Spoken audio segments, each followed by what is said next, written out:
សំទៀតហើយរបស់កម្ររបស់ចម្លែកនៅនេះអស់ហើយនេះស្ករគ្រាប់តំបាន3គ្រាប់ហ្នឹងទេ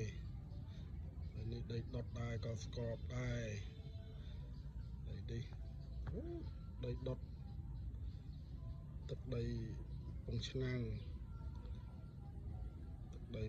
ពោធិ៍សាត់ណា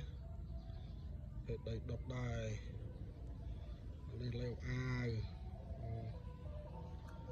នេះភេទលេវអាវដែរ